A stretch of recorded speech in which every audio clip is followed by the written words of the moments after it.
Entire family disappeared on Route 66 in 1991. An object in the glove box was found in 2022. The morning sun painted the Illinois sky in soft pastels as Susan Mitchell carefully folded her daughter's favorite sundress into the suitcase.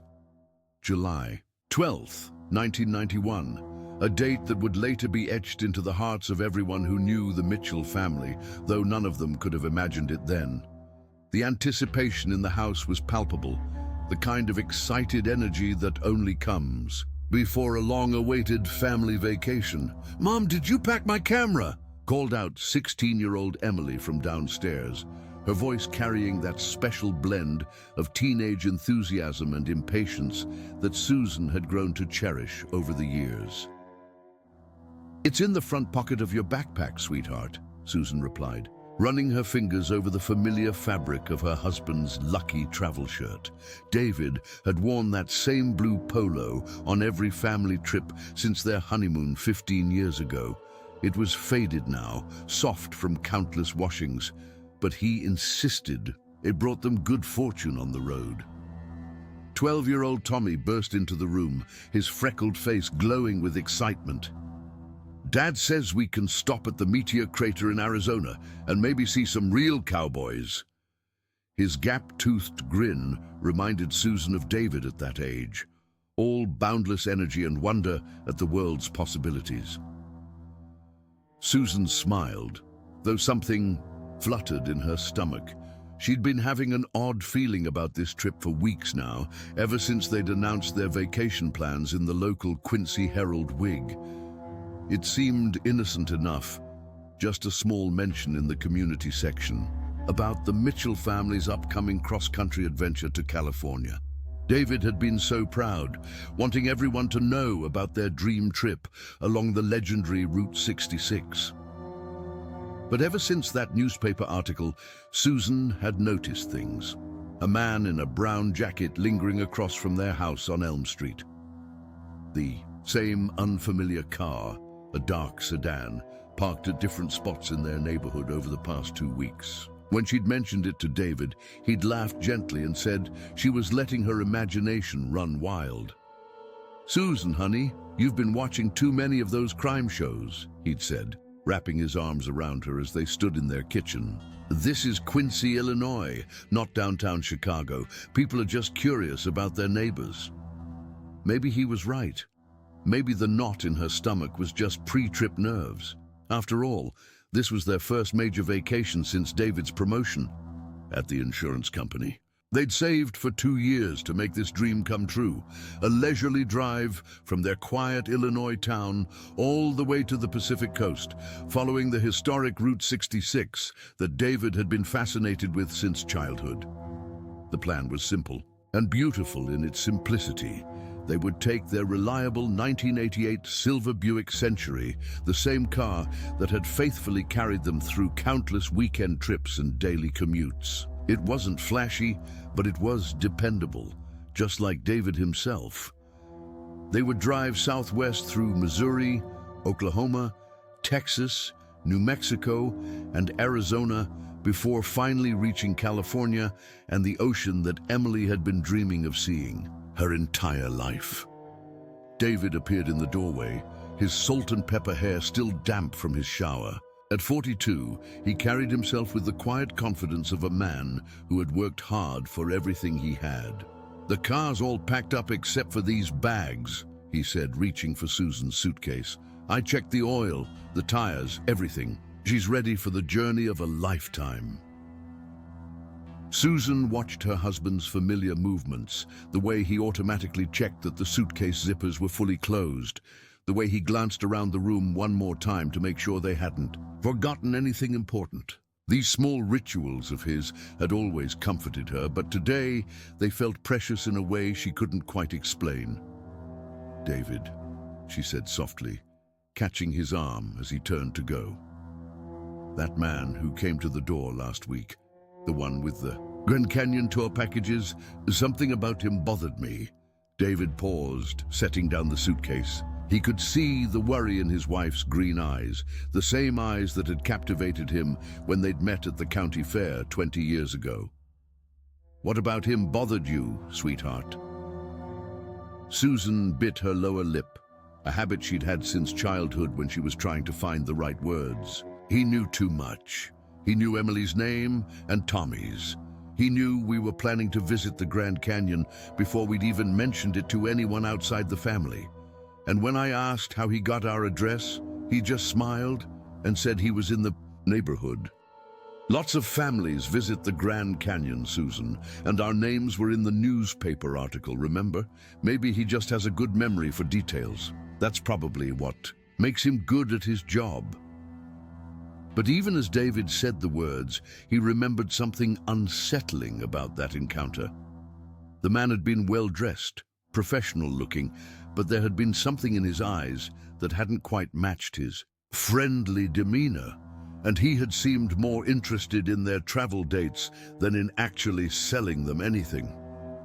Besides, David continued, more to reassure himself than Susan, we're not using any of those tour packages anyway. We're doing this trip our way, just the four of us and the open road. Emily bounded up the stairs, her long blonde hair bouncing with each step. Are we leaving soon? Sarah Jenkins is so jealous that I get to see Hollywood. She says her cousin met a movie star at a gas station in Los Angeles.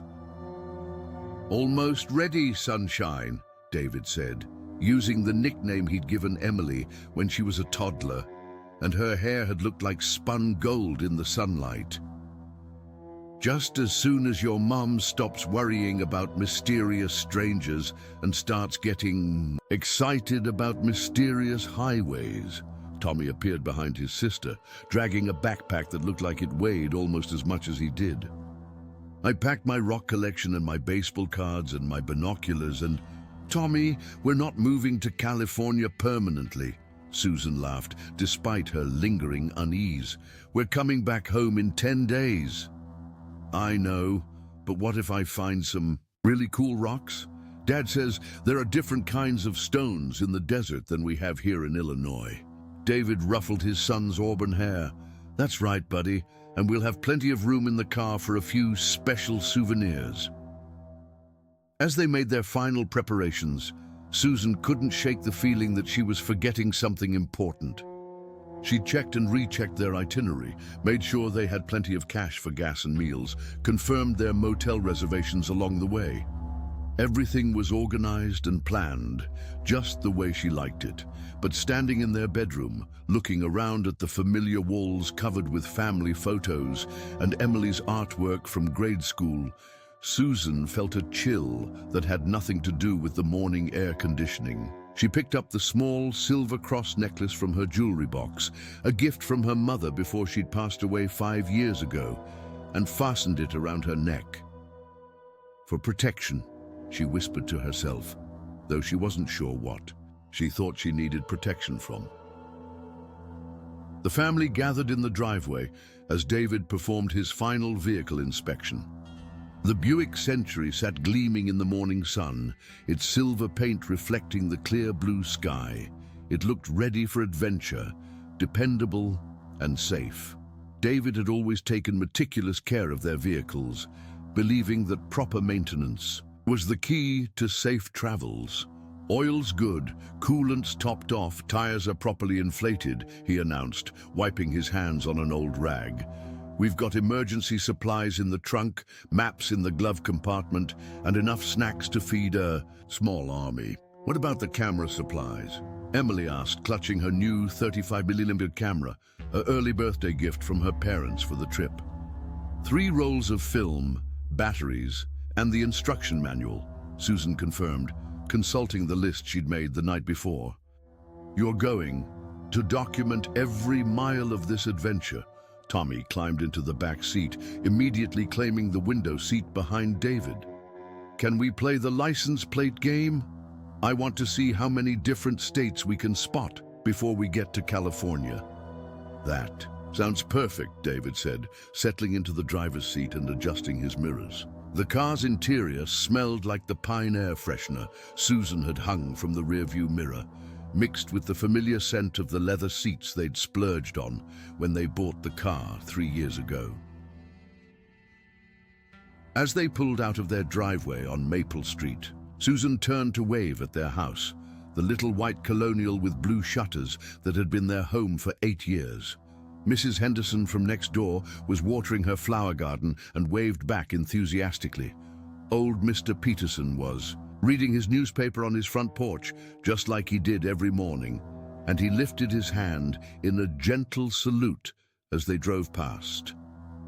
Everything looked so normal, so peacefully suburban. The tree-lined streets of their neighborhood dozed in the summer morning heat, and Susan could see kids' bicycles abandoned on front lawns where their owners had been called in for breakfast. It was the kind of scene that belonged on a postcard about small-town America. "Next stop, St. Louis," David announced, turning up the radio as they reached the highway entrance. The local news was finishing up, and the weather forecast promised clear skies and mild temperatures for the next several days. Perfect traveling weather. Emily was already taking pictures through the window, capturing the Illinois farmland that stretched endlessly in all directions. "Look how flat everything is," she marveled. "In the movies, they always show mountains and deserts when people drive west. I can't wait to see when the landscape starts a-changing." "It will, sweetheart," Susan said, settling back into her seat and trying to let the familiar rhythm of highway driving ease her lingering anxiety. "Your father has the whole route mapped out. We're going to see parts of America that most people only dream about." Tommy had already spotted their first out-of-state license plate, a truck from Indiana, and was dutifully recording it in the small notebook he'd brought for the purpose. His concentration was absolute, the way it always was when he set his mind to a task. They drove through the morning in comfortable family harmony, the miles disappearing beneath their wheels as Illinois gave way to Missouri. David kept the car at a steady, safe speed, never rushing, always mindful of his precious cargo. This was his family, his whole world, and he was determined to give them the adventure of a lifetime while keeping them completely safe. The first stop came at a roadside diner just outside of St. Louis, a classic American establishment with red vinyl booths and waitresses who called everyone honey. The Mitchell family looked like any other vacationing family as they settled into their booth, parents slightly tired from driving, kids excited and talkative, everyone studying the laminated menus with serious consideration. "I want pancakes," Tommy announced immediately, "with extra syrup." "You always want pancakes," Emily said, rolling her eyes with the long-suffering patience of an older sister. "We're supposed to try local specialties when we travel. That's what makes it educational." David and Susan exchanged amused glances across the table. These little sibling dynamics were so familiar, so comfortingly normal. Whatever worries Susan had been harboring seemed foolish now. Sitting in this cheerful diner with her family, planning the day's drive and debating the merits of different breakfast options. Their waitress, a middle-aged woman with kind eyes and graying hair pulled back in a practical ponytail, approached their table with a coffee pot and a genuine smile. "Y'all traveling far today?" "We're driving Route 66 all the way to California," David said proudly. "First big family road trip." "Oh, how wonderful!" the waitress exclaimed.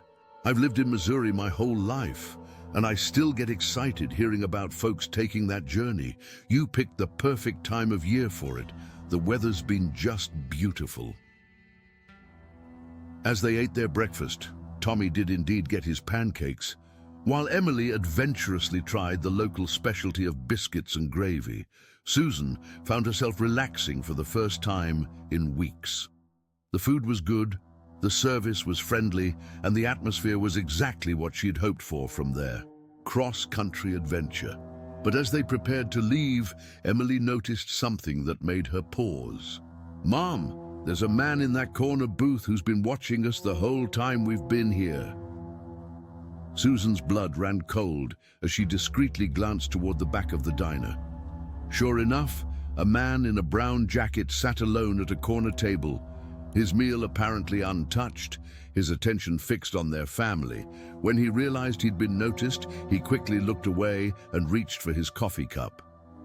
"Probably just curious about out-of-town travelers," David said, but his voice lacked its usual confidence. Some people are naturally observant. As they walked to their car, Susan couldn't help but glance back at the diner's windows. The man in the brown jacket was still sitting at his table, but now he was talking on a cell phone, still a relatively uncommon sight in 1991. Something about his posture, the urgency of his conversation, sent a chill down Susan's spine. "David," she said quietly as he started the engine, "I think we should call the police." "And tell them what? That a man was sitting in a restaurant?" "Susan, I know you're nervous about this trip, but we can't let paranoia ruin our vacation." Emily and Tommy were already settling back into the rhythm of highway travel, Tommy returning to his license plate game and Emily loading a new roll of film into her camera. They seemed blissfully unaware of their mother's growing concern, and Susan decided that was probably for the best. As they rejoined the highway and continued their westward journey, Susan tried to focus on the beautiful Missouri countryside rolling past her window. Rolling hills covered in summer green, farmhouses that looked like they belonged in a Norman Rockwell painting, barns advertising everything from seed corn to local attractions. But she couldn't quite shake the image of that man in the diner, or the nagging feeling that their carefully planned family vacation was somehow spinning out of their control. Miles passed in a blur of highway signs and radio music, punctuated by Tommy's excited announcements of new license plates and Emily's requests to stop for pictures at particularly scenic spots. They were making good time, staying right on schedule for their planned arrival in Oklahoma City that evening. It was just after 3 o'clock in the afternoon when David noticed the dark sedan in his rearview mirror. It had been there for the last 20 miles, maintaining a consistent distance behind them, never passing despite opportunities to do so. The driver appeared to be alone, just like the man at the gas station back in Illinois who Susan had been worried about. David didn't mention it to Susan. She was finally starting to relax and enjoy the trip, laughing at Tommy's jokes and helping Emily plan her photo compositions. But he found himself checking his mirrors more frequently, noting that the sedan matched their speed exactly, slowing when they slowed, speeding up when they accelerated. When they stopped for gas in a small Missouri town, David made a point of walking around the car slowly, pretending to inspect the tires while actually trying to get a better look at the sedan that had pulled into the station behind them. The driver remained in his car, face partially hidden by sunglasses and a baseball cap. "Everything okay?" Susan asked when David returned to the pump. "Just making sure we're running smoothly," he replied, forcing a smile. "You know how I am about maintenance." But as they pulled back onto the highway, the dark sedan was right behind them again, and David began to wonder if Susan's intuition had been right all along. The Oklahoma landscape stretched endlessly before them, vast plains, punctuated by oil derricks and small towns that seemed to exist solely to service travelers on the legendary highway. Susan had finally managed to doze in the passenger seat, her head resting against the window, and David was grateful for this small mercy. The dark sedan had finally taken an exit about 50 miles back, and he'd felt his shoulders relax for the first time since morning. Emily had moved beyond simple photography and was now keeping a detailed travel journal, documenting not just the sights, but her thoughts and feelings about the journey. "Day 1 of the Great Mitchell Adventure," she wrote in her careful cursive. "So far, Oklahoma looks exactly like Illinois, just flatter and with more oil pumps. Tommy has identified license plates from 17 states. Mom fell asleep listening to country music, which proves this trip is already changing us since she usually hates country music. Tommy had abandoned his license plate game in favor of trying to identify different types of oil derricks, a pursuit that would have seemed impossibly boring to most 12-year-olds, but fascinated him completely. He had always been drawn to understanding how things worked, whether it was machines or rocks or the intricate social hierarchies of his middle school. "Dad, how do they get the oil out of the ground?" he asked, pointing to a particularly large drilling operation visible from the highway. David launched into an explanation of oil extraction that was probably more detailed than necessary, but he enjoyed these teaching moments with his children. It reminded him of his own father, who had always taken time to answer questions during their much shorter family trips around Illinois. As the afternoon wore on, they crossed into Texas, and the landscape began to subtly change. The endless flatness gave way to gentle rolling hills, and the vegetation became sparser, more adapted to the drier climate they were entering. Emily became excited again, snapping photos of everything from roadside wildflowers to weathered barn advertisements that had probably been painted decades ago. Their first overnight stop was in Amarillo, at a modest but clean motel that David had carefully selected from their travel guidebook. The Desert Palms Motor Inn promised air conditioning, clean linens, and a restaurant that served authentic Texas cuisine, though Susan suspected that meant mostly chicken fried steak and oversized portions. As they checked into their adjoining rooms, David and Susan in one, Emily and Tommy in the connecting room next door, Susan felt a profound sense of accomplishment. They had completed their first full day of driving without any serious problems. The car had performed beautifully, the weather had been perfect, and the kids were tired but happy. "I'm going to call my sister and let her know we made it safely," Susan told David as they settled into their room. The accommodations were basic, but comfortable, with 2 double beds covered in quilted spreads that had probably been considered stylish sometime in the 1970s. The phone call to Nancy was filled with the kind of sisterly catching up that Susan had been looking forward to sharing each evening of their trip. Nancy lived in Phoenix with her husband and 3 children, and she was almost as excited about the Mitchell family's adventure as they were. "You're living my dream," Nancy said, her voice crackling slightly over the long-distance connection. "Mark keeps promising we'll take a big family road trip, but something always comes up. Work, sports schedules, you know how it is." "It's been wonderful so far," Susan said, surprised to realize how true that statement was. Despite her earlier anxieties, she was genuinely enjoying herself. The kids are being great travelers, and David is in his element with all the route planning and navigation. After dinner at the motel restaurant, which turned out to serve surprisingly good food despite its dated decor, the family settled in for their first night away from home.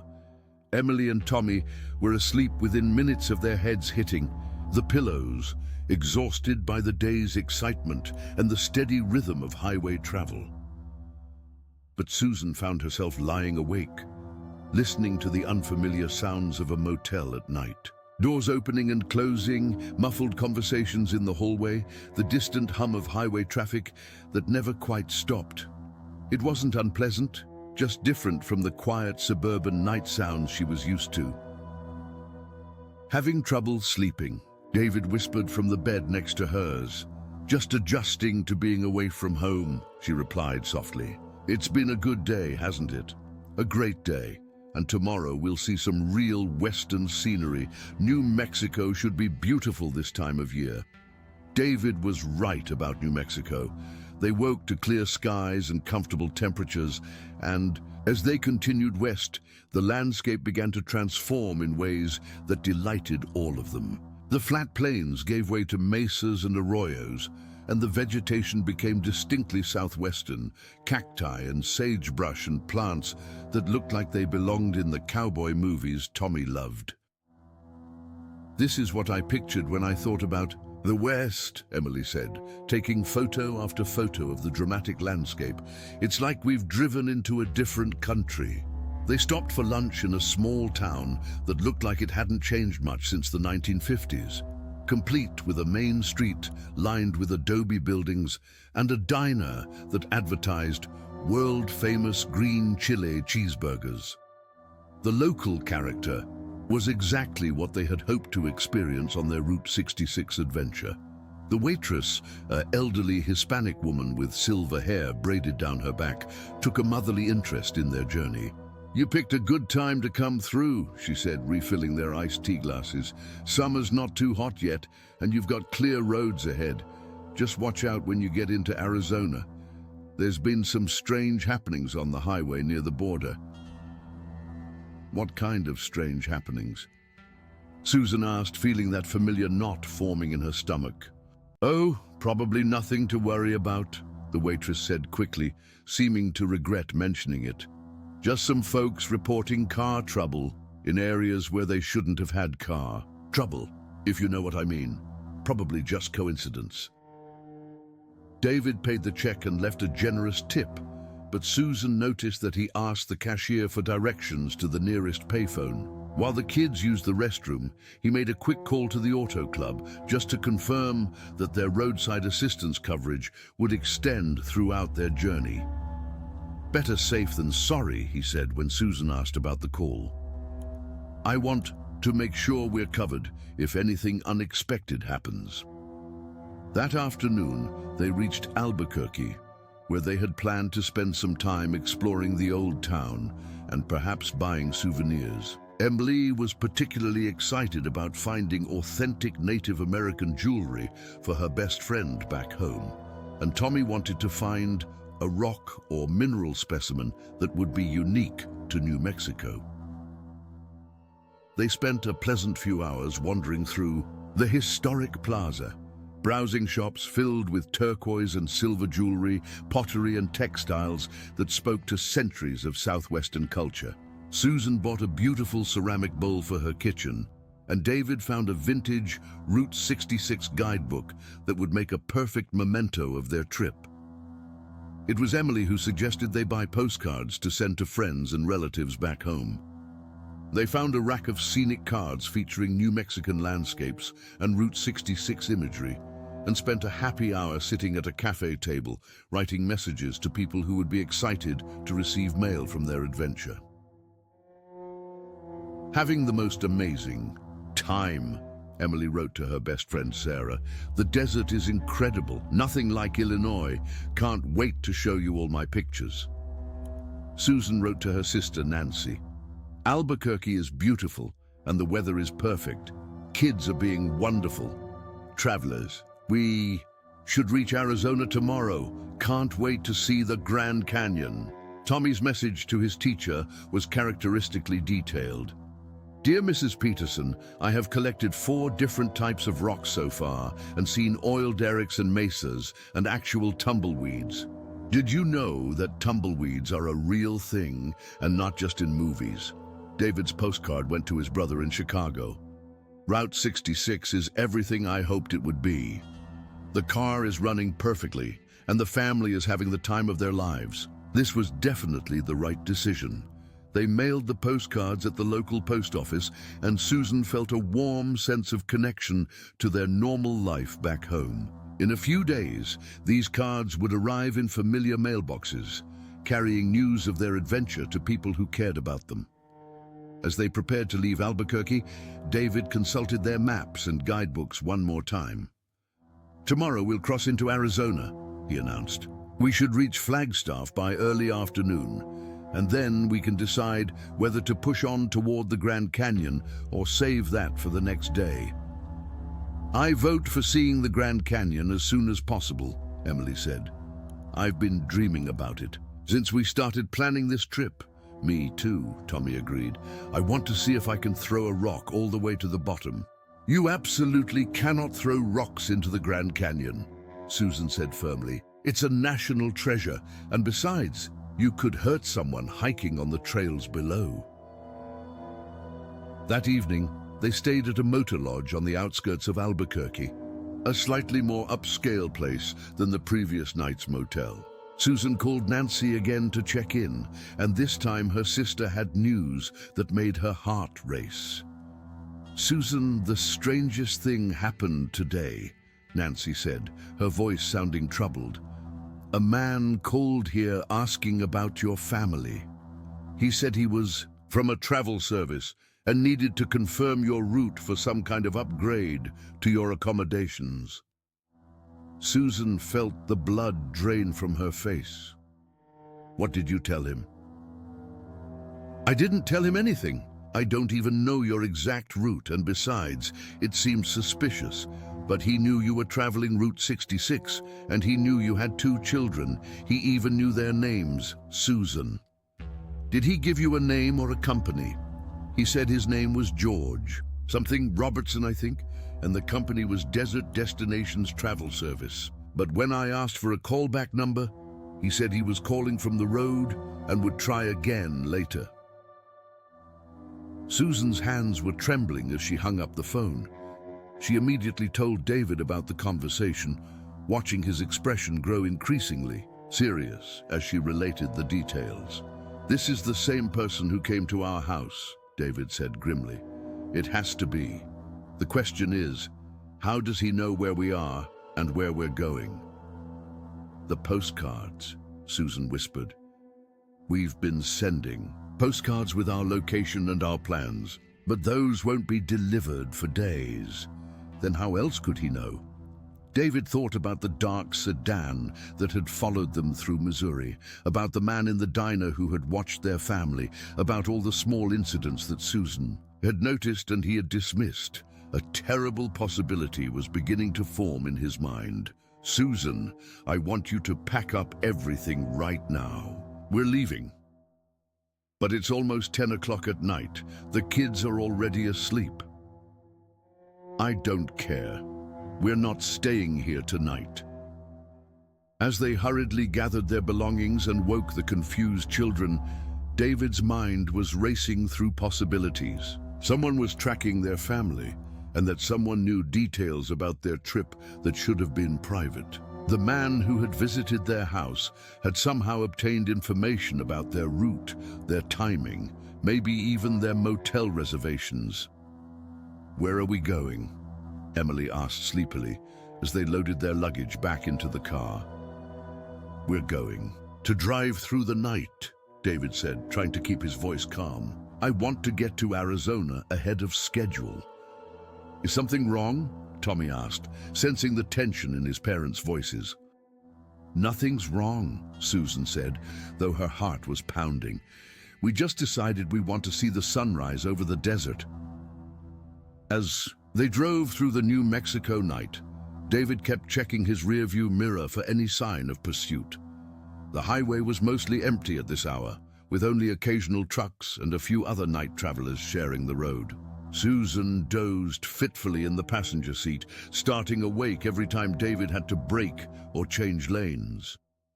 The children fell back asleep in the back seat, lulled by the steady rhythm of highway driving.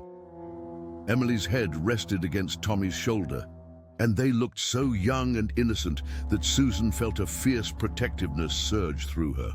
Whatever was happening, whoever was following them, she would not let anyone hurt her children. They crossed the Arizona state line just as dawn was breaking over the desert, painting the landscape in shades of gold and rose that took Susan's breath away.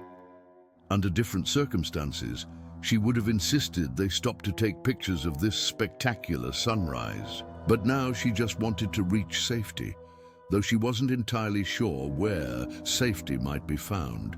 "Let's stop in Flagstaff for breakfast," David said, his voice hoarse from hours of driving. "I need coffee, and we need to figure out our next move." The Grand Canyon was only an hour's drive from Flagstaff, but as they pulled into a truck stop restaurant on the outskirts of town, Susan wasn't sure they would ever make it there. The feeling of being hunted, of being watched and followed by some unknown threat, had intensified with every mile they'd traveled. Inside the restaurant, David chose a booth that gave him a clear view of both the entrance and the parking lot, where their car sat. The waitress, a middle-aged woman with tired eyes and a kind smile, brought them coffee and menus without being asked. "You all look like you've been driving all night," she observed. "Coming from back east?" "Illinois," David said tersely, not volunteering any additional information. "Well, you picked a beautiful morning to see Arizona. Clear skies as far as the eye can see." As they ate their breakfast, Susan noticed David repeatedly checking his watch and scanning the other customers in the restaurant. A trucker at the counter was reading a newspaper.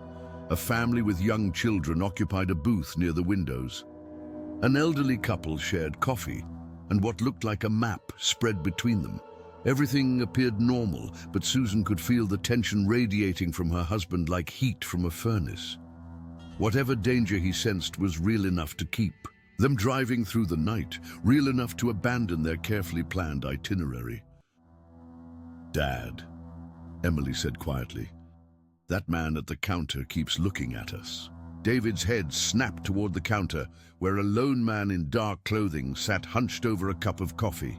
As David watched, the man pulled out a cell phone and made a brief call, speaking in tones too low to overhear. "We're leaving," David said, standing abruptly and throwing money on the table. "Right now." As they hurried toward their car, Susan heard the squeal of tires from somewhere behind them in the parking lot. A dark sedan, the same one from Missouri, or one very much like it, was pulling out of a parking space near the back of the lot. "Get in the car," David said urgently. "Everyone in the car now." They drove out of Flagstaff faster than David normally would have, taking the highway that led toward the Grand Canyon, but also toward some of the most remote and sparsely populated areas of northern Arizona. The landscape was breathtakingly beautiful, red rocks and pine forests and vast open spaces that seemed to stretch forever. But beauty was the last thing on anyone's mind as David pushed their reliable Buick to speeds that made Susan nervous. In the rear-view mirror, the dark sedan was maintaining its distance, but it was definitely following them. "David, maybe we should find a police station," Susan said, her voice tight with fear. "In this area, the next town of any size is hours away. And what would we tell them? That we think someone is following us, but we don't know who or why." They had reached a stretch of highway that seemed particularly desolate, with no other traffic visible in either direction. The road wound through red rock formations that looked like something from another planet, beautiful but alien and somehow threatening in their isolation. It was here, on this lonely stretch of Route 66 in northern Arizona, that their carefully planned family vacation would take a turn that none of them could have imagined in their worst nightmares. The last confirmed sighting of the Mitchell family came from a gas station security camera in Kingman, Arizona, time-stamped at 11:47 a.m. on July 14, 1991. The grainy black and white footage showed David pumping gas into their silver Buick while Susan emerged from the convenience store with what appeared to be snacks and drinks. Emily and Tommy could be seen in the back seat of the car, Emily's blonde hair visible through the rear window. What the camera didn't capture was the conversation Susan had with the station attendant, a young man named Carlos Mendez who would later become a crucial witness in the investigation that followed. The lady seemed nervous, Carlos would tell police detectives 3 days later, when the Mitchell family's failure to check into their reserved motel room in Barstow, California, had triggered a missing persons report. She kept looking over her shoulder like she was worried about something, and she asked me weird questions. The questions, according to Carlos's statement, had been about alternative routes to California. Susan had wanted to know if there were back roads, less traveled highways that would still connect to their destination. She had specifically asked about avoiding the main Route 66 corridor through the most remote parts of the Arizona desert. I told her she didn't want to take those back roads, Carlos had explained to the investigators. Some of them aren't even paved, and if you break down out there, it could be hours before anyone finds you. But she said they might need to take a different route anyway. The investigation into the Mitchell family's disappearance began in earnest. On July 17th, when David's brother Robert received a frantic phone call from the Barstow police. The family had never arrived at their motel. Their credit cards hadn't been used since the gas station in Kingman, and there had been no further phone calls to relatives or friends. Detective Maria Santos of the Arizona State Police took charge of the case, recognizing immediately that the vast, sparsely populated desert regions of northern Arizona would make search efforts extremely challenging. The area between Kingman and the California border encompassed thousands of square miles of rugged terrain, much of it accessible only by dirt roads or on foot. When a family disappears in the desert, time is critical, Detective Santos explained to reporters during the first press conference about the case. We're dealing with extreme heat during the day, cold temperatures at night, and very limited water sources. If they're stranded somewhere, every hour matters. The initial search focused on the most likely routes the Mitchell family might have, taken from Kingman toward California. Search and rescue teams from 3 counties combed the highways and side roads, looking for any sign of the silver Buick or its occupants. Helicopters flew grid patterns over the desert, their crews scanning for the glint of metal or any other indication that a vehicle had left the main road. Robert Mitchell flew in from Chicago to coordinate with the authorities and to provide any additional information that might help the search. He brought with him David's meticulously planned itinerary, which showed that the family should have taken Interstate 40 west from Kingman directly to Barstow, a drive that should have taken approximately 3 hours in good conditions. My brother is the most careful driver I know, Robert told Detective Santos during their first meeting. He never takes chances, especially with his family in the car. If they deviated from their planned route, something must have forced them to. The first significant lead came 4 days into the investigation when Carlos Mendez contacted police with additional information about the family's stop at his gas station. He had remembered something troubling about that morning. Another customer who had seemed unusually interested in the Mitchell family. There was this guy, came in right after they left, Carlos told Detective Santos. He was asking questions about them. What kind of car they were driving, which direction they went when they pulled out. At the time, I thought maybe he was a relative trying to catch up with them, but now I'm thinking it was weird.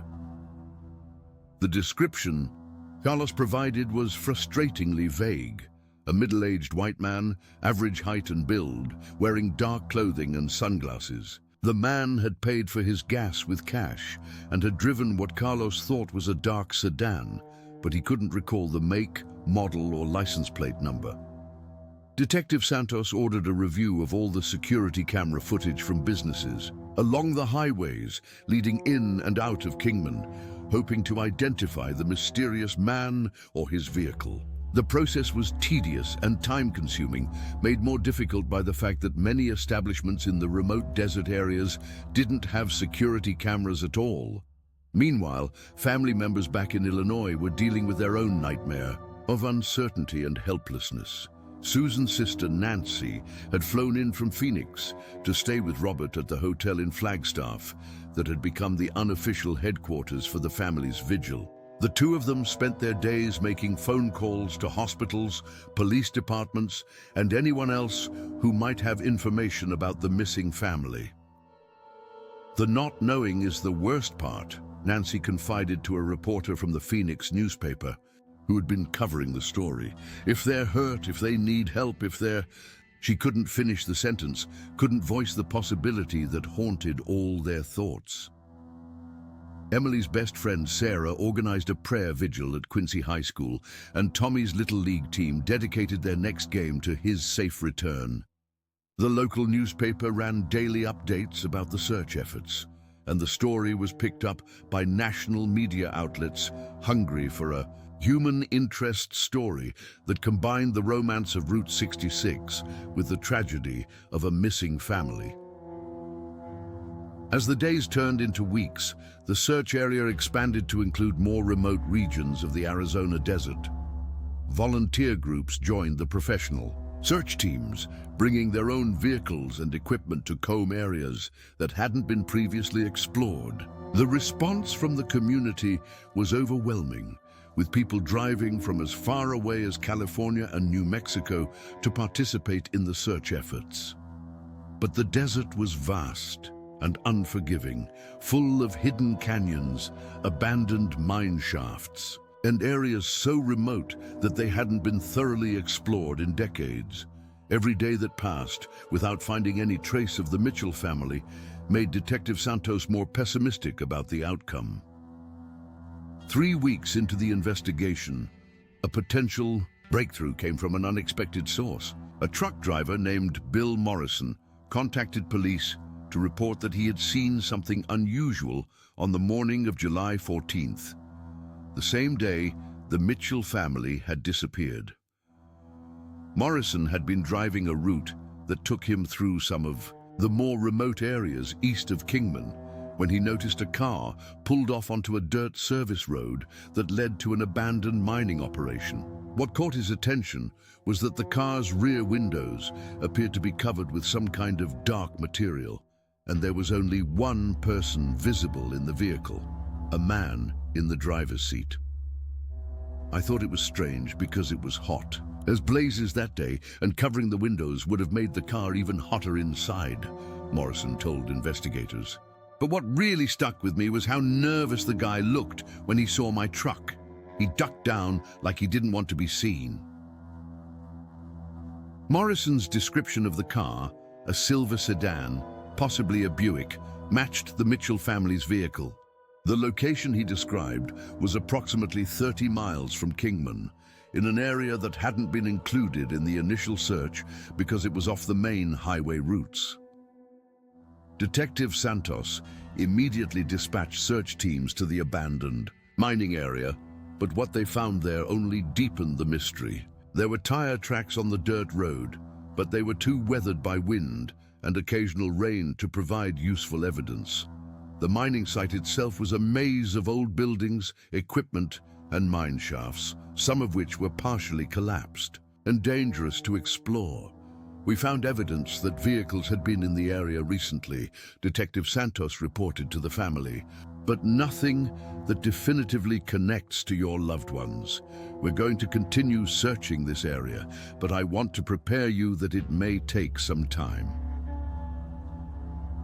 The search of the mining area continued for another 2 weeks, with specialized teams using equipment to explore the mine shafts and caverns that honeycombed the region. It was dangerous work, made more difficult by the unstable nature of the abandoned mining infrastructure and the extreme heat of the Arizona summer. During this phase of the search, another witness came forward with information that seemed to support the theory that the Mitchell family had been forced off their planned route. Martha Webb, an elderly woman who lived alone in a small house near one of the dirt roads leading to the mining area, reported that she had heard what sounded like multiple vehicles traveling past her home on the night of July 14th. It was unusual because we hardly ever get traffic on that road, Martha told investigators. But sometime around midnight, I heard at least 2 cars go by, maybe 3. They were driving fast, faster than anyone should drive on that road in the dark. The timing was significant because it suggested that whatever had happened to the Mitchell family had occurred during the evening or night hours of July 14th, several hours after their last confirmed sighting in Kingman. As summer turned to fall, the intensive search efforts gradually scaled back. Detective Santos continued working the case, following up on tips and investigating reported sightings of the family or their vehicle. But none of the leads proved substantial. The case had generated enormous public interest, resulting in hundreds of phone calls from people who thought they had seen the Mitchell family or their car, but each lead had eventually proven to be a false alarm. The first anniversary of the disappearance was marked by another major search effort. This one organized primarily by volunteers and family members who refused to give up hope. Nancy had moved to Arizona permanently, taking a job in Phoenix so she could continue coordinating search efforts and maintaining pressure on law enforcement agencies to keep the case active. 1 year ago, my sister and her family drove into this desert, Nancy said at a press conference marking the anniversary. They didn't just vanish into thin air. Someone knows what happened to them, and someday we're going to find out the truth. But as years passed, the case gradually faded from public attention. Detective Santos retired in 1995, passing the case files to her successor, along with her frustration at having never found answers for the Mitchell family's relatives. The case was officially reclassified as a cold case in 1997, though it remained open and any new information was still investigated. Various theories emerged over the years to explain what might have happened to the Mitchell family. Some investigators believed they had been the victims of a random crime, perhaps encountering someone who saw their out-of-state license plates and assumed they were carrying large amounts of cash for their vacation. Others theorized that the family had been deliberately targeted, possibly by someone who had learned about their travel plans from the newspaper article or from the mysterious man who had visited their home. A more disturbing theory suggested that the family might have encountered someone who was using the remote desert areas for illegal activities, drug trafficking perhaps, or worse. The discovery of several other crime scenes in the Arizona desert during the 1990s lent credence to this possibility, though none of them provided any direct connection to the Mitchell case. Robert Mitchell never stopped searching for his brother's family. He made annual trips to Arizona, distributing flyers with their photographs and exploring new areas of the desert with the help of local volunteers who remembered the case. His persistence led to several promising leads over the years, but none that ultimately provided answers. "I know they're out there somewhere," Robert would tell anyone who would listen. "David wouldn't have put his family in danger voluntarily. Something happened to them, and someday we're going to find out what." The case generated its share of false confessions and hoax claims over the years. In 1998, a man in Nevada claimed to have buried the family's bodies in the desert after robbing and murdering them. But his story fell apart under investigation, and he was found to have been in prison during July 1991. In 2003, a woman called police claiming to be Emily Mitchell and saying she had escaped from captors who had held the family for years. But the call was traced to a mental health facility, and the woman was found to have a history of making false claims. These false leads were cruel reminders to the family that their loved one's disappearance had become part of popular folklore, the subject of speculation and exploitation by people seeking attention or money. Nancy learned to steel herself against hope each time a new tip came in, having been disappointed too many times to allow herself to believe that any single lead would provide the answers they sought. The rise of the internet in the late 1990s brought new attention to the case as amateur investigators and true crime enthusiasts began discussing the Mitchell family disappearance on websites and forums. Some of these online sleuths developed elaborate theories about what had happened, occasionally generating new leads for law enforcement to investigate. One persistent theory that emerged from the online discussions centered on the idea that the family had been targeted specifically because of their Route 66 journey. Proponents of this theory pointed to other unsolved disappearances along historic highways, suggesting a pattern of predatory behavior by someone who used America's most famous roads as hunting grounds. But despite all the theories, all the searches, all the tips and leads and false hopes, the essential facts remained unchanged. On July 14, 1991, the Mitchell family had driven into the Arizona desert and had never been seen again. Their silver Buick had vanished as completely as they had, leaving no trace despite being one of the most recognizable vehicles on American roads. Detective Santos's successor, Lieutenant James Harrison, took a fresh look at the case files in 2005, hoping that new technology or a different perspective might reveal something that had been missed. He ordered new tests on the limited physical evidence that had been collected. Soil samples from tire tracks, fingerprints from the gas station, anything that might yield new information with improved forensic techniques.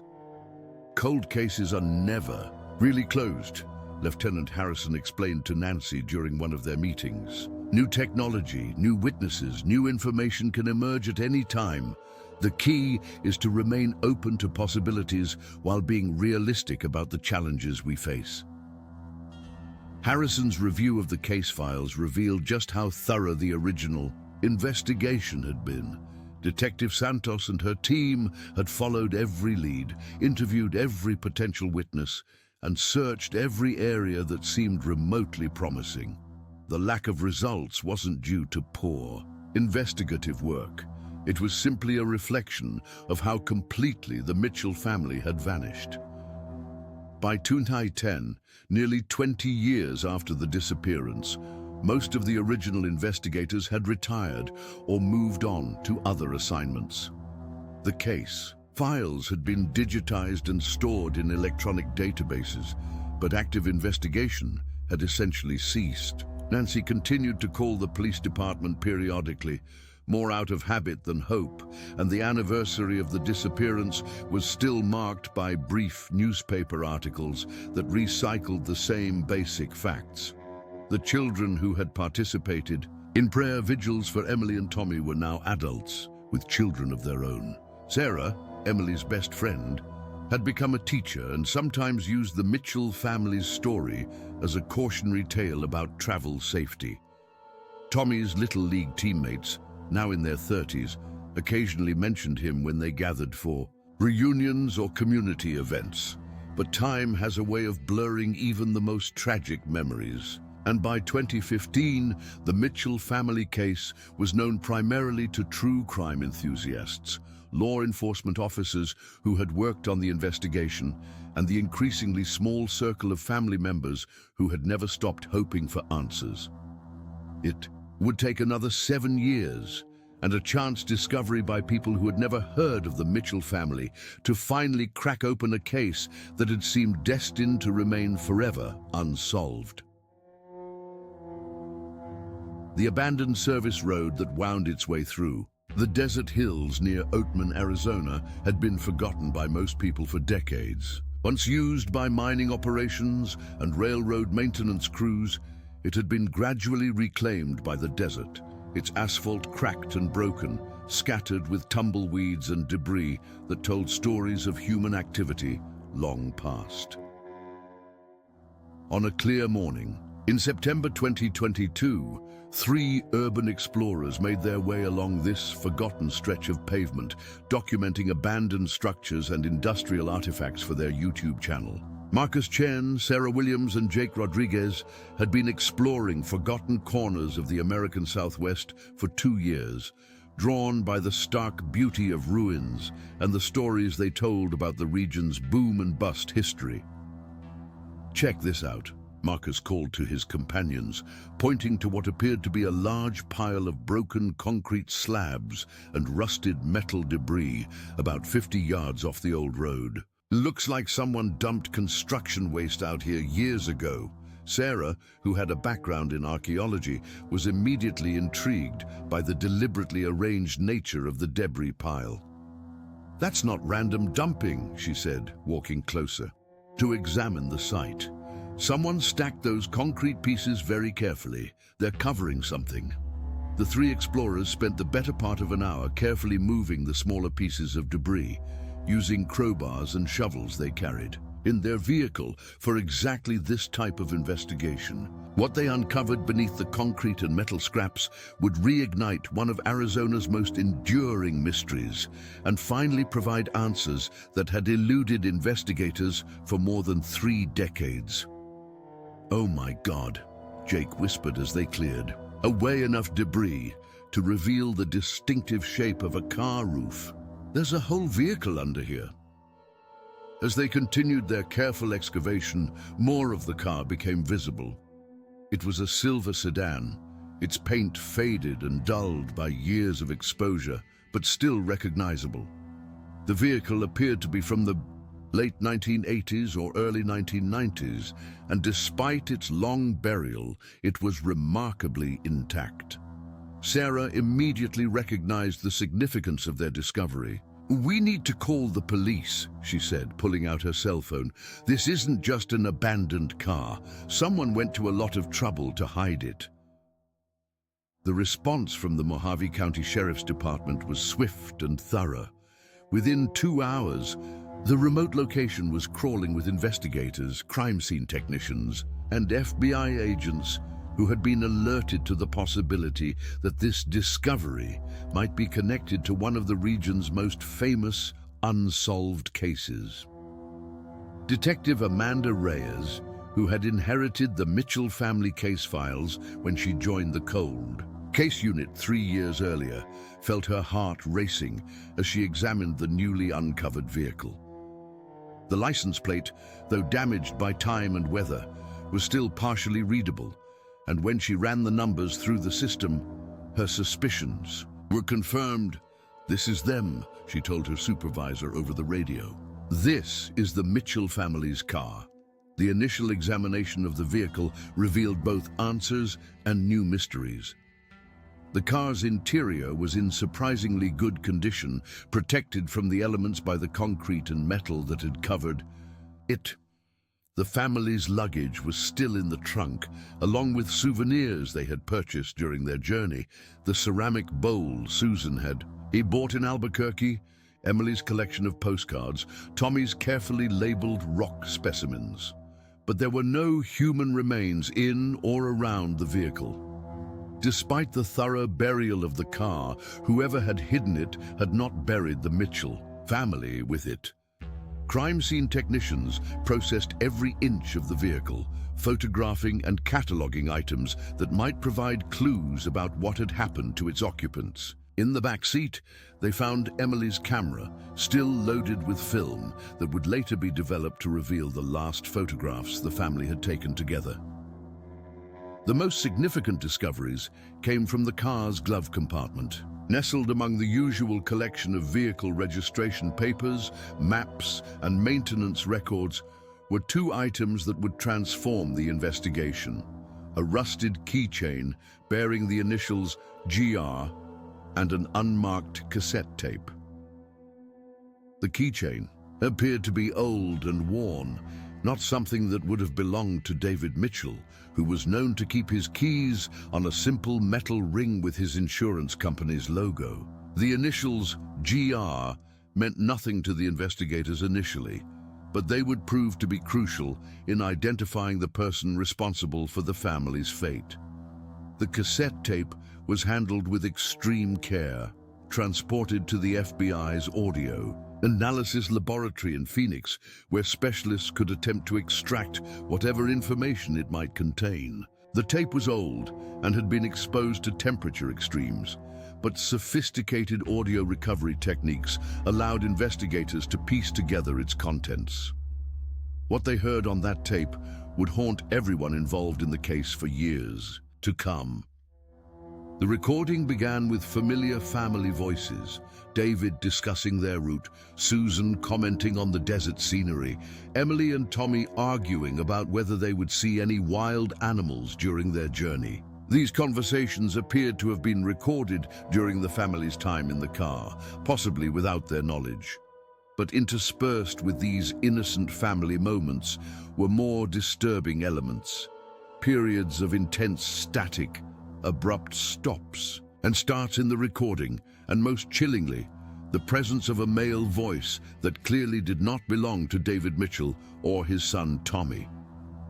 The unknown voice spoke in measured, quiet tones, often seemingly to himself rather than to the family members. Audio specialists were able to isolate several distinct phrases from the static and background noise.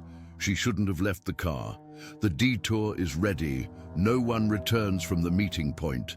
And most disturbing of all, a series of what appeared to be GPS coordinates. FBI technicians immediately plotted the coordinates mentioned on the tape. They led to a location approximately 40 miles northeast of where the car had been found, in an area of particularly remote desert terrain that had never been thoroughly searched during the original investigation.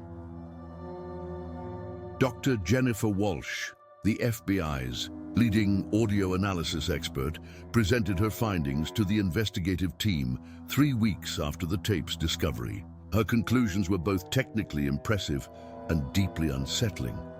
The tape appears to contain genuine recordings made in July 1991, based on magnetic signature analysis and the degradation patterns of the recording medium, Dr. Walsh explained. The family conversations were recorded using equipment placed inside the vehicle, probably a small, battery-operated device hidden somewhere in the passenger compartment.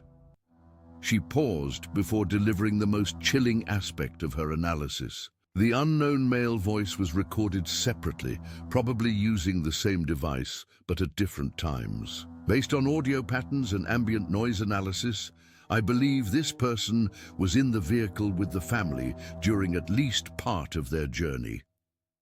The implications of this finding sent shockwaves through the investigative team. The Mitchell family had not simply encountered a random criminal in the desert. Someone had been with them, possibly controlling their movements during their final hours. As investigators delved deeper into the newly recovered evidence, a more complete picture of the family's fate began to emerge.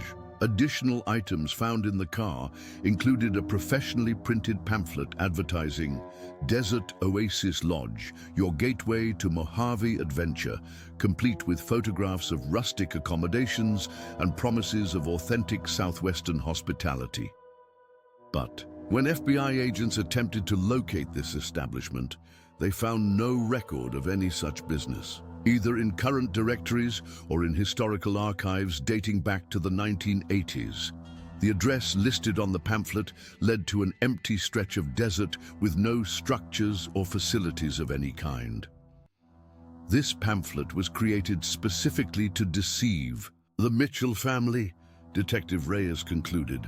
Someone wanted them to believe they were going to a legitimate lodging facility, when in reality they were being led to an isolated location where they would be completely vulnerable.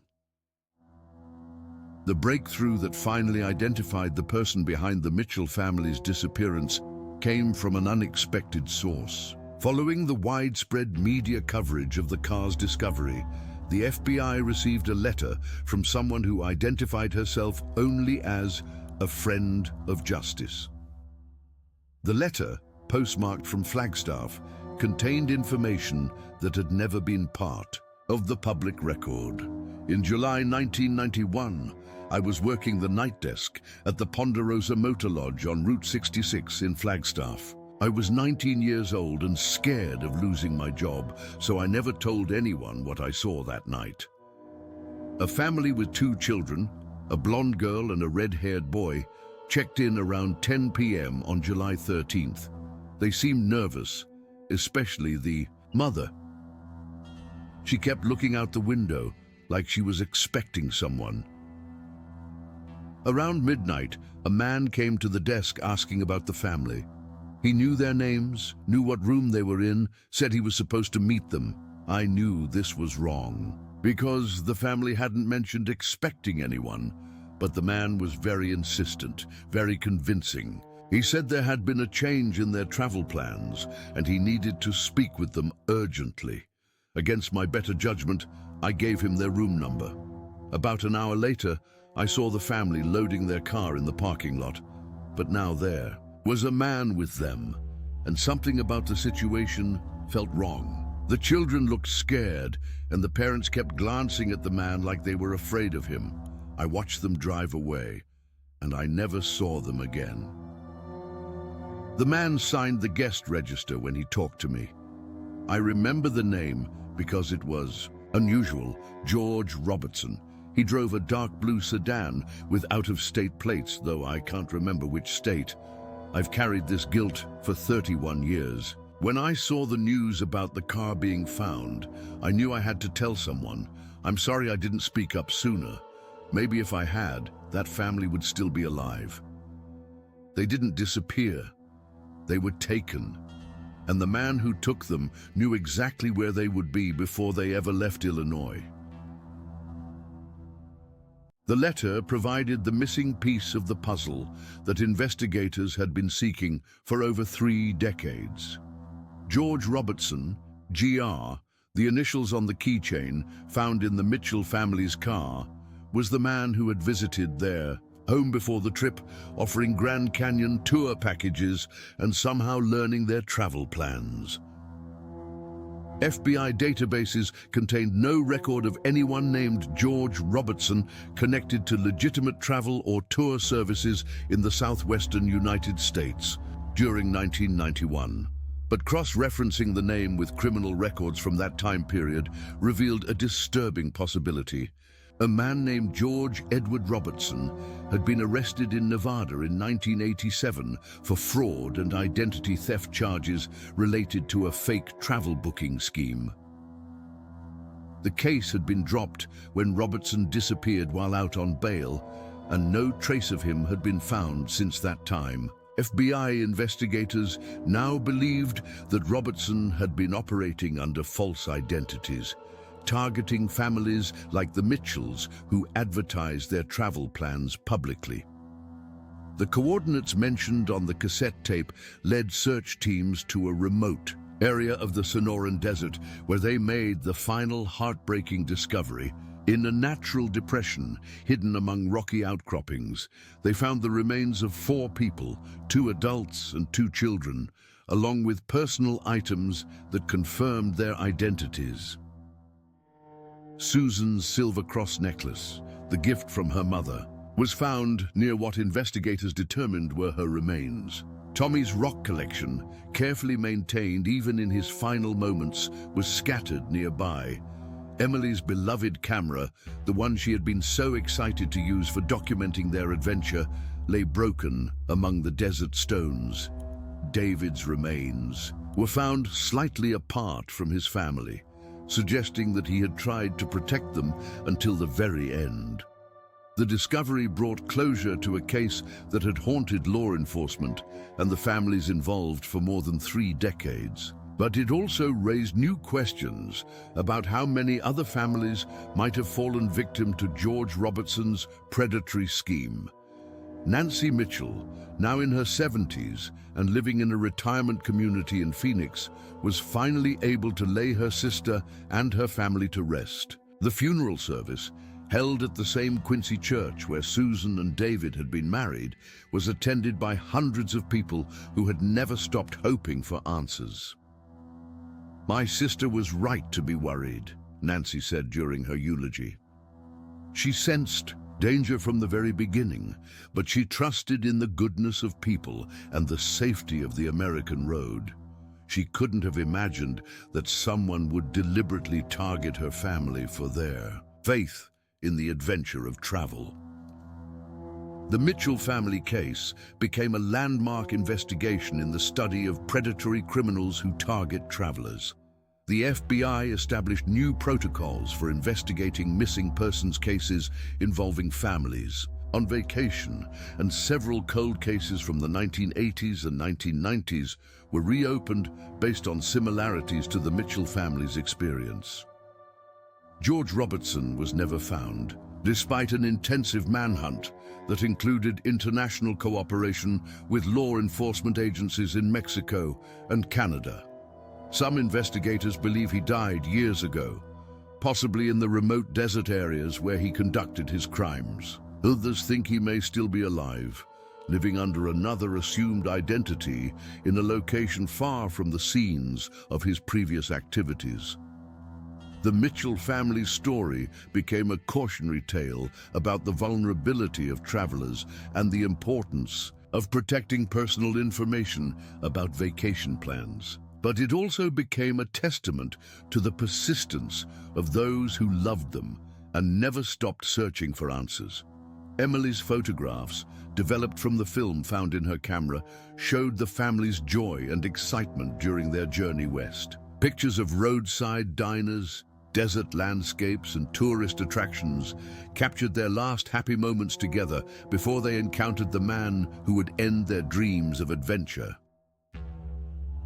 Tommy's rock collection, recovered from the desert site, was donated to his former elementary school, where it became part of a memorial display honoring his memory and his love of learning about the natural world. The case files remain open, and the FBI continues to investigate any leads that might connect George Robertson to other disappearances or crimes. The agency has also worked with victim advocacy groups to provide support for other families whose loved ones have disappeared under similar circumstances. Detective Reyes, who led the investigation into the car's discovery, reflected on the case's impact during a recent interview. The Mitchell family thought they were living the American dream, taking their children on a cross-country adventure, showing them the beauty and history of our country. Instead, they encountered an American nightmare. But their story also shows the power of persistence, the importance of never giving up on the search for truth. The stretch of Route 66, where the Mitchell family was last seen alive, now bears a small memorial marker, placed there by the state of Arizona in cooperation with the National Route 66 Association. The marker doesn't tell the whole story of what happened to them, but it serves as a reminder that behind every missing person's case are real people with real families who loved them and never stopped hoping for their return. For those of us who have followed this story, who have felt the heartbreak of a family's shattered dreams and the determination of those who fought for answers, the Mitchell family case reminds us of both the darkness that can exist in human nature and the light that persistence and love can bring to even the most tragic circumstances. If you've been moved by Susan, David, Emily, and Tommy's story, please take a moment to share it with others. Subscribe to our channel to stay updated on other cases where families are still searching for answers. Like this video if you believe that every missing person deserves to have their story told with dignity and respect. And please, leave a comment, sharing your thoughts about this case or telling us about other mysteries you'd like us to investigate. Together, we can keep these stories alive, honor the memories of those we've lost, and perhaps help bring closure to other families who are still searching for their loved ones. The Mitchell family's journey ended in tragedy, but their memory lives on in the hearts of everyone who has heard their story and refused to let them be forgotten.